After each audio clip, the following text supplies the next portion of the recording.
Most thumbnails on YouTube suck. They just do.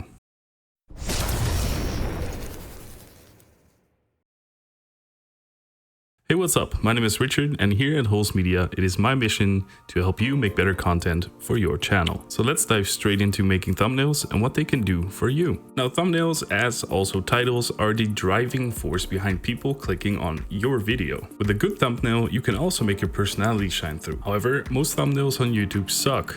They just do. So today I'm going to show you one of many things I learned along the way as in my journey as a YouTuber to show you how to make insane thumbnails with Photoshop. Also, if the video gets 25 likes, I'll share the project file with you so you can, dabble along yourself. Quick disclaimer though, while I use Photoshop, you can get away with using PhotoPea or Gimp or whatever the Affinity thing is called. Just because I use Photoshop or anyone else uses paid software doesn't mean you can't do it with free software.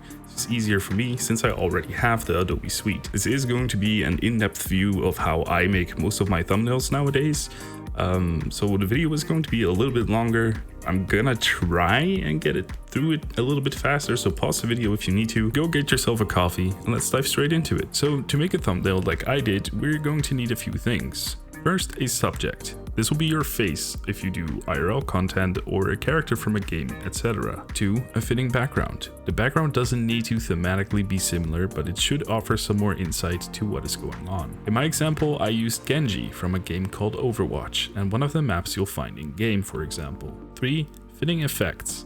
Now these can be a little tricky as you will need to understand your subject well enough to add effects like fire or lightning and so on, without them being too overpowering. In my case, I used some anime lightning PNGs to spice up Genji a little and also added them in the text as well as on the Photoshop logo. Now I've added links to said images in the description so you can practice along to this video. Right, with Photoshop opened up, add all those files. Don't resize them yet, we'll do that after something really important. With thumbnails that are a little more advanced like this one, it's easy to lose yourself in the work while not organizing your files. That not only makes it impossible to retrace your own steps, but if you work with multiple people, it can be incredibly annoying to look through those projects. So left click on your subject image, for example, and press Ctrl or Command G. This will create a group folder. Name the group folder by double clicking its name and give it a descriptive name like subject or main character or background. Do this for all types of files you have added. If you want to take this a step further, you can right click the folder and at the bottom of your list you can choose to assign different colors. But I'll leave that up to you.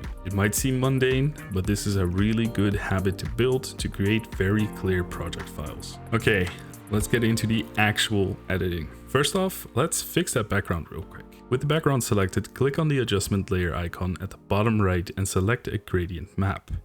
We're going to use the default gradient map, which goes from black to white, and set the blending mode to overlay. Adjust the opacity to around 20 to maybe 30%. Now this enhances the shadows and highlights details of your image without adding sharper lines. Moving on with adjustment layers, we need to add a brightness and contrast layer.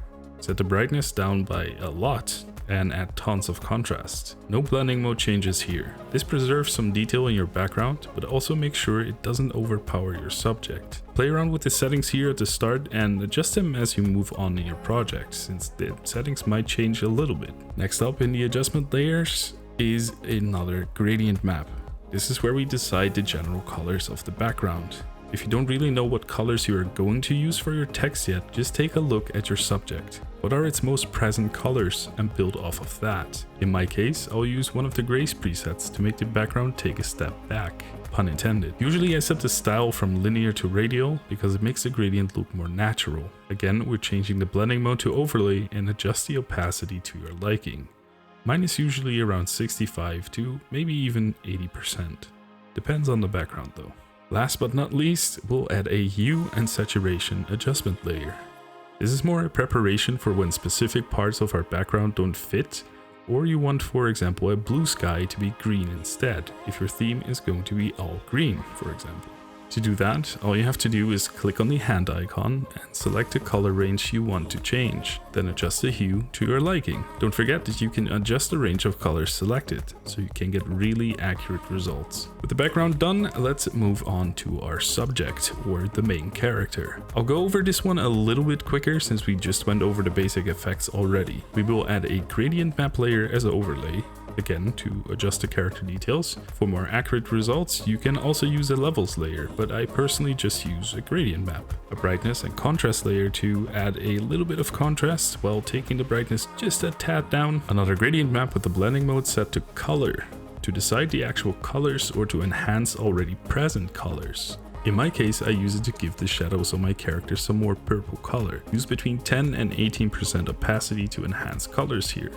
Lastly, a hue and saturation layer to change specific colors like emitting lights or clothing or scarves or hair and stuff. To make sure these effects only apply to your subject, hover your mouse between the adjustment layers and the layer underneath. Press and hold Alt and then left click. This clips the above layer to the lower one and only applies its content to that specific layer. This is a huge tip if you didn't know about it yet. Now we get to probably the most important part, and also most likely the most difficult one, the text. Depending on your creativity, you can do anything here. I like to have 3 layers at most, to make a short sentence. In this case, create insane thumbnails. Again, in the links provided in the description, you'll find the font I used, but this is where you can let your personality shine or choose a font that fits your game. Other fonts I really like are Hanson, Paladins, Build Tilting, Canyon Coffee, and Montserrat. By pressing T and anywhere on your canvas really, you can start typing. Now you need to keep in mind that you want to be able to adjust every part of the text, so make separate layers for every part of the text. You want to format or resize your text in a way where the entire text fits together with the middle part, meaning the middle will be your buzzword, your clickbait, the word of most importance. So make that the biggest and adjust the other words around that. Selecting the text and pressing Ctrl or Command and T enables a free transform mode. This is useful because you can freehand make your text larger or smaller. Holding Shift and dragging one of the points only adjusts the text in that dimension, instead of adjusting the whole text size. For example, take the right point in the middle and drag it to the right. You'll just adjust the width. With your text adjusted, you want to select all those layers by selecting the top one, hold Shift, and then select the bottom one. Now right click and turn it into a smart object. What this does is it turns those text layers into one layer that contains all of your text. This enables you to open that smart object by double clicking it and independently change positions and add effects to those layers without having all those other distractions like your background, your character, etc. etc. With the smart object open, you can do some final adjustments to the positioning and make sure your text fits together well. Do that first before we continue with the appearances. Pause the video if you need, this could take a little bit. Alright, let's start with our main word. Double click the layer, not the thumbnail of the layer, not the name of the layer, but the actual layer. Believe me, this took me a while to understand. This opens the style menu and lets us edit the appearance of the text. We will be adding a stroke, a gradient overlay, and a drop shadow. If you can't see any of the effects, on the bottom left, you can click on the little icon and show all effects, and it will show you the whole list of effects you can use on your text. Now obviously you can structure these however you want, but I'll leave my settings here as a reference. To make it easier for your next use, click on New Style when you're done editing it and save it. Whenever you make a new text layer and you need a similar style, open the Styles menu again and click on Styles. This is where all your custom styles are saved, and this makes it super convenient to just drag and drop stuff. The cool thing about this is when you add an already existing style to a text and then, for example, change the colors, you can again click on New Style and have different layers of colors ready for you to use. Now for the other 2 text layers or the other 2 styles, we'll just add a stroke and a drop shadow in the same way as the first one. Of course, you can go as crazy as you want to go, but as a general first step or style, this works fairly well and is easy to read, which is what you want. You can add one of your effects or something like a crack effect and add it as a clipping mask here and there. Just make sure your text is still easy to read later on. When you're done, press Ctrl and S to save the smart object and head back to your project. To slant your text or change the perspective in order to give the whole thing some depth, you want to press Ctrl or Command and T, then right-click one of the squares and click on Perspective. Drag the left side up so it looks like the text comes towards you a little, and the right side down so it looks like it moves further away from you. This is also where you can move your main subject a little over the text to add another level of depth. Again, this is a question of taste and what you personally like. Just do whatever you want here. Honestly, just, if you think it looks good, it looks good. Finally, we land at the effects. As you can see from my project, sometimes you have to add effects to other groups in order to achieve the look you want. So this is a very subjective field. The one tip I can give you here is make sure they don't overpower the general look. The effects are the little cherry on top, the tip of the iceberg, the light to your saber. All you really need to do here is position the PNGs you've already downloaded to your liking and add a hue and saturation adjustment layer, so you can reuse the effect and edit the colors to your liking whenever you need to. Other than that, you might want to mask some parts of the effect or change the opacity a bit here and there. It really depends on the look you're going for. The last adjustments. Now we have our finished thumbnail design.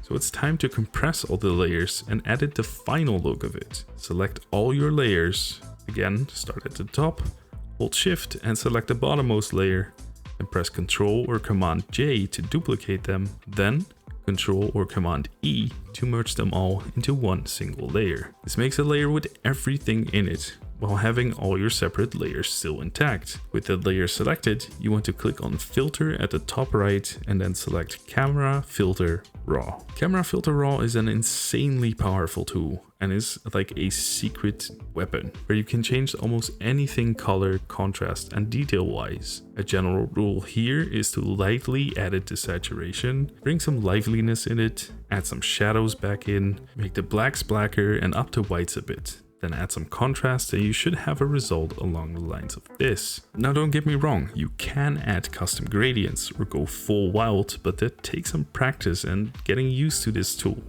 So don't be afraid to play around or download some presets to see how other people get their specific tone. After that, it's just a matter of exporting and we're done. I hope you enjoyed watching this video and you're now able to make really cool thumbnails. If you did, don't be afraid to show me. Join the Discord or, add me on Twitter. I'd love to see what you've made. Also, as I mentioned before, if the video gets 25 likes, I will share the project file with you. I'll just edit it into the description or use a pinned comment, whatever. Also, make sure to subscribe and yeah, have a great day and I'll see you at the next video. Later.